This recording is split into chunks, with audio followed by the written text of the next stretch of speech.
दोस्तों, आप सबका स्वागत है। मैं आप सबके लिए एक और वीडियो लेके आई हूँ।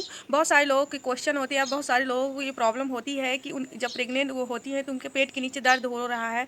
तो वो क्यों हो रहा है, वो किस कारण से हो रहा है, मैं और वो कैसे ठीक होगा, मैं आपको बताने वाली हूँ कि आपको क्या क्या सावधानी रखनी चाहिए, ये कैसे ठीक होगा, ये क्यों होता है। मैं आपको ये सारी वीडियो में जानकारी देने वाली हूँ। अगर आप मेरा चैनल सब्सक्राइब नहीं किए तो प्लीज़ सब्सक्राइब कर लीजिए, जिससे आपको सारी वीडियो कंप्लीट वीडियो मिल जाए आसानी से।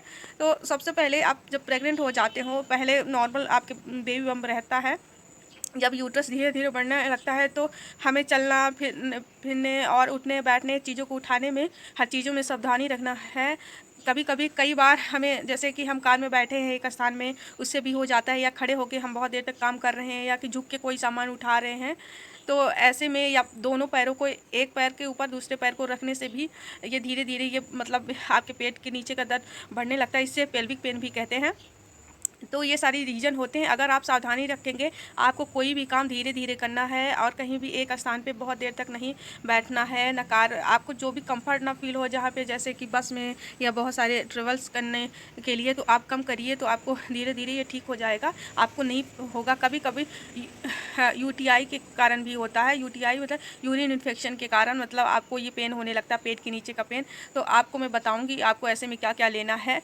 अगर आप ध्यान देंगे ना तो आपको नहीं हो। क्या क्या है कि जब यूट्रस बढ़ने लगता है तो हमारे नर्व पे वो दबाव पड़ता है, तो उसके कारण जो ब्लड फ्लो रुक जाता है, कम होता है। इसके कारण आपको पेट में पेन होने लगता है, पेट के नीचे आपको पेन होने लगता है। इसलिए आपको ज़्यादा से ज़्यादा रेस्ट करनी चाहिए, आराम करना चाहिए। रेस्ट करने से आपके पूरे बॉडी में ब्लड फ्लो अच्छे से होने लगेगा, तो आपको इससे दिक्कत नहीं होगी।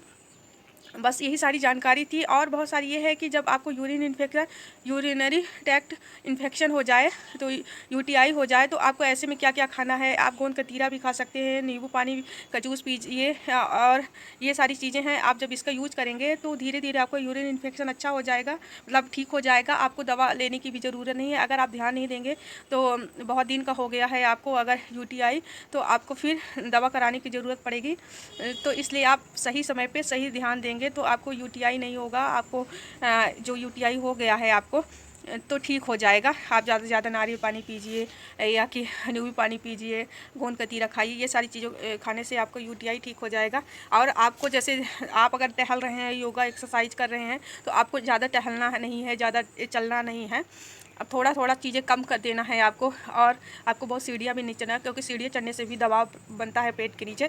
तो आपको ये सारी चीज़ें अवॉइड कर देनी है, आप छोड़ दीजिए। क्योंकि जब बेबी बम बढ़ने लगता है ना, तो नीचे की जो नर्व होती हैं, तो उसमें दबाव पड़ने लगता है। इसके कारण पेट में दर्द होता है, और कभी कभी यूरिन पास होने में भी दिक्कत होती है आपको।